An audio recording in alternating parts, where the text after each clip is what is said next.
Ngaji itu apa? Ngerasake siji-siji. Jadi setiap kata yang kita ucapkan yang berbeda Tuhan dirasakan. Orang gor apalan, itu level pertama. Level kedua, ngaji berikutnya adalah ketika sudah merasakan apa? Ngaji yang kedua, ngelakoni siji-siji gitu loh. Setelah ngerasake, merasakan, menjalankan. Nah, bicara iman, bicara keyakinan sama Tuhan itu tanpa praktek percuma. Yang dilihat Tuhan itu adalah prakteknya, bukan apalannya. Nah, sekarang kita akan menakasinya Tuhan. Ya. Ini yang berhubungan dengan apa? Kaya dan miskin. Ya, keluar dari zona nyaman. Selama ini udah miskin tapi tetap aja nyaman gitu loh. Betul nggak? Ini nyaman mau nyaman-nyaman gitu ya. Dinyaman-nyaman gitu. Dan merasa Tuhan sudah takdirkan saya sebagai orang miskin. Menerima kondisi apa adanya. Akhirnya apa? Tidak kreatif. Tidak muncul ide baru. Mengikuti apa yang dilakukan orang banyak. Itu yang membuat kemiskinan. Banyak orang terlalu nyaman di zonanya. Padahal zona miskin. Gitu. Tapi nyaman, dinyaman-nyaman kayak apa? Nggak kreatif, nggak mau melompat, nggak mau berubah. Jadi kekayaan dimulai dari mana tadi? Kekayaan dimulai dari ide. Nah, ini cerita ya, ada seorang pemuda yang dia berguru ke seorang biksu. Dan dia memberikan pertanyaan, kenapa biksu? Kenapa guru? Kok ada orang kaya dan ada orang miskin? Kenapa Tuhan menciptakan kok orang menjadi miskin? Nah gitu. Kemudian sang guru tadi bilang gini, coba kamu keluar dari perguruan.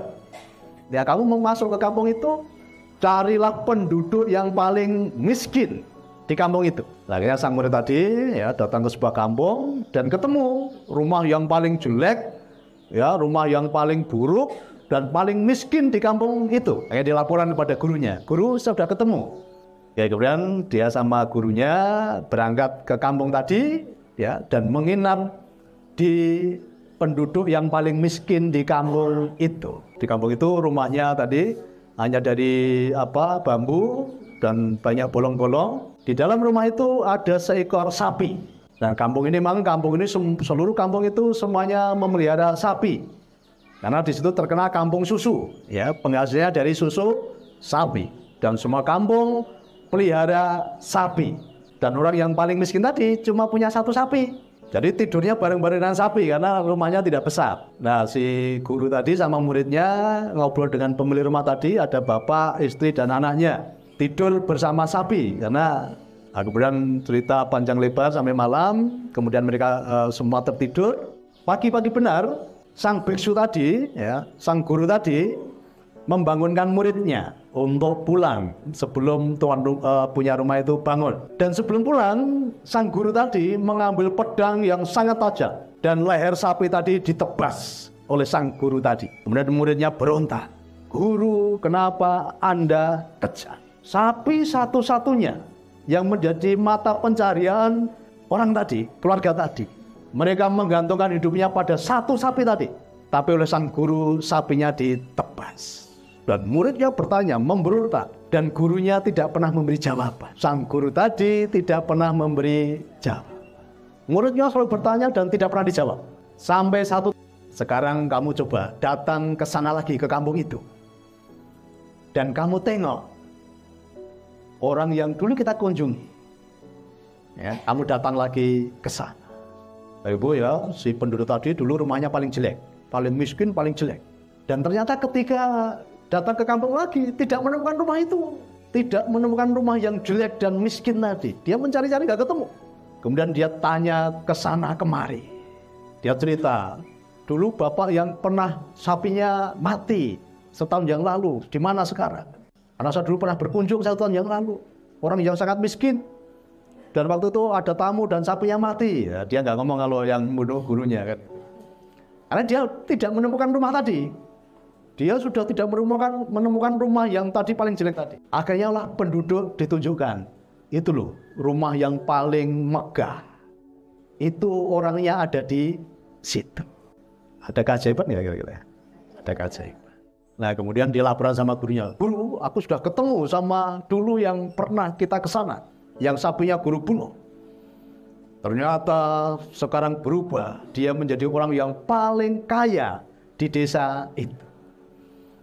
Akhirnya gurunya semangat dan sama muridnya, ayo kita ke sana, ya, menemui pemilik rumah tadi. Kemudian ditanya sama guru dan muridnya tadi, kenapa hidupmu berubah? Yang setahun yang lalu hidupmu susah, hidupmu terpuruk, hidupmu miskin. Kenapa sekarang kamu menjadi kaya raya? Dan pemilik rumah tadi bercerita, iya, 1 tahun yang lalu saya menerima tamu yang jahat. Sapi saya satu-satunya yang menjadi andalan saya, yang menjadi sumber penghidupan saya, dibunuh sama tamu saya tadi. Tetapi dari situ akhirnya saya punya ide. Ternyata di kampung kami itu semua penghasil susu. Jadi mereka kalau beli sayur itu mahal harganya. Karena nggak ada di kampung itu yang menanam sayur, karena semuanya menghasilkan susu. Lah karena sapi saya penghasil susu mati. Sementara di lahan itu ada banyak kotoran sapi menjadi pupuk. Akhirnya saya menanam sayur-sayuran, dan ternyata sayurnya tumbuh subur. Dan semua orang kampung ini kalau beli sayur ke tempat saya, akhirnya saya kembangkan lagi, ya, saya akhirnya beli lahan, saya pakai untuk menanam sayur.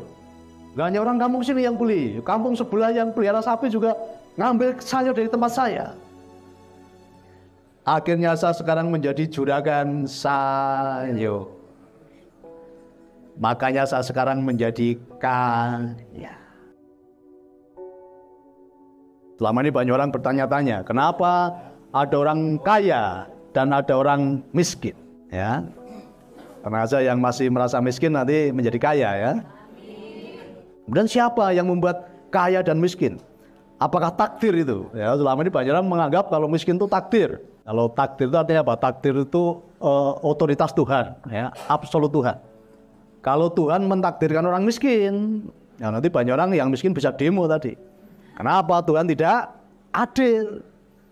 Kenapa kok saya ditakdirkan miskin, kan itu? Bahwa kaya dan miskin itu bukan takdir Tuhan. Tuhan yang penuh kasih. Kasihnya tadi tanpa syarat, tanpa pamrih, tanpa hitung-hitungan, tanpa menuntut balas. Semuanya disediakan yang sama. Ya, semuanya disediakan yang sama. Semesta tidak pernah kekurangan bahan. Semesta itu melimpah. Makanya semuanya diberi kesempatan yang sama. Tuhan tidak pernah menciptakan orang atau mentakdirkan orang menjadi kaya atau miskin. Karena semuanya dikasihi Tuhan. Tidak pernah membeda-bedakan. Ya, apa agamamu, apa sukumu, apa kulitmu, tidak pernah dibeda-bedakan. Semuanya disediakan yang sama. Bapak sekalian, ya, dipahami, semesta itu berkelimpahan. Tuhan itu tidak pernah kekurangan untuk mencukupi semua kebutuhan makhluk ciptaannya, ya, bukan hanya manusia. Semua makhluk ciptaannya, Tuhan tidak pernah kekurangan. Sumbernya melimpah. Sumbernya melimpah. Nah, kenapa? Ya, kok berlimpah tadi, kok ada orang yang mendapat banyak dan ada orang yang mendapat sedikit. Padahal Tuhan punya sumber kelimpahan yang luar biasa. Nah, tadi yang kaya berarti dapat banyak, yang miskin dapatnya sedikit. Nah, kenapa ini, ya? Padahal Tuhan menyediakan loh. Tuhan tadi keberlimpahannya melimpah. Ketika kamu berbagi, tapi kamu berharap mendapatkan ganti yang berlipat-lipat, kamu sedang menjadi orang kaya atau orang miskin? Miskin. Makanya tadi dapatnya malah justru cuma 0, sekian, bukan 700 kali lipat. Nah, yang paling jelek apa? Di dunia udah nggak dapat, di akhirat juga nggak dapat. Song 2 kali itu, ya. Wah, yang penting nanti di akhirat, neng dunia rokok serawopo. Lah yang mana neng akhirat itu? Kalau nggak kan song 2 kali. Padahal Tuhan tadi menyediakan. Kenapa nggak memilih? Aku di dunia ini berkelimpahan dan di akhirat pun aku berkelimpahan. Contoh, ya, selama ini banyak orang soal orientasi apa? Surga. Tuhan, aku bagaimana pengen masuk surga? banyak pelajaran mengajarkan orang untuk bagaimana supaya masuk surga. Saya tidak pernah berpikir surga, Bapak sekali. Dalam kehidupan saya, apa yang saya lakukan, saya nggak pernah berpikir dan berorientasi supaya masuk surga. Saya cuma katakan sama Tuhan, Tuhan, aku mau menjadi rekan sekerjamu. Ya, dimanapun nanti aku mati, yang penting aku bersamamu Tuhan.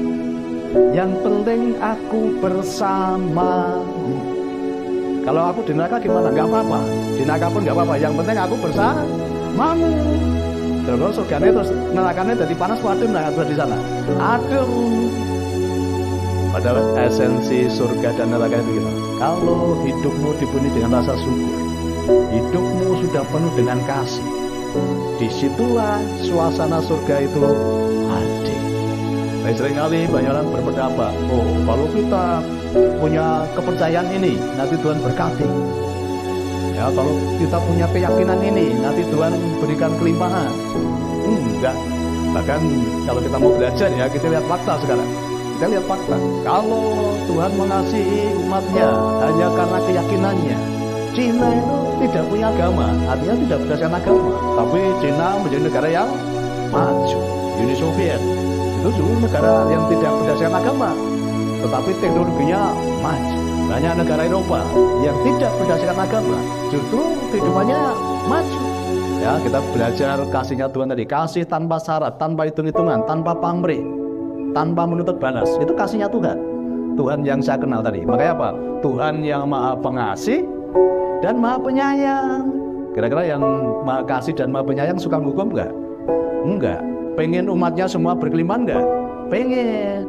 Tapi kenapa tadi banyak orang tidak mengalami kebaikan-kebaikan Tuhan? Kenapa? Karena kasihnya cuma sepotong-sepotong. Bahkan sering menuduh Tuhan. Tuhan yang suka menghukum, Tuhan yang suka murka, Tuhan yang suka marah-marah. Ketika ada bencana, apa banyak orang katakan? Tuhan sedang murka. Berarti nggak kena kasihnya Tuhan. Kalau ada orang hidupnya susah, oh, itu sedang dihukum Tuhan. Kita sendiri juga ngomong, wah, Tuhan memberikan ujian saya kok beruntun, sangat berat. Tuhan memberikan cobaan saya kok berturut-turut. Berarti gak mana Tuhan yang penuh kasih tadi. Padahal sering diucapkan. Berapa kali mengucapkan itu? Banyak kali. Akhirnya kok latah, cuma di mulut. Hatinya tidak tersentuh. Tuhan tidak melihat mulutmu, Tuhan tidak melihat lambemu, ya. Tapi Tuhan melihat hatimu. Ya, saya berbagi setiap hari, ya. Orang boleh makan bebas, berapa kali silakan. Saya tidak pernah berharap balasan dari siapapun. Tadi ada dari Bali, tadi udah lihat biasa saya ya, yang dari Bali. Ya, ada orang Bali yang sudah mendapat keajaiban di sini. Ketika saya ke Bali, dia WA saya begini, Pak, tolong nanti kalau Bapak ke Bali, saya jemput sebagai balas budi saya kepada Bapak. Saya nggak respon WA-nya. Saya nggak respon WA, saya tunjukkan ke teman-teman tadi. Saya tidak merespon WA. Karena ketika saya melakukan apapun, saya tidak pernah berharap balas budi dari siapapun, termasuk dari itu. Terus apa yang saya lakukan? Yang saya lakukan selama ini itu sebagai ucapan syukur saya kepada Tuhan yang sudah menyediakan keberlimpahan atas kehidupan saya.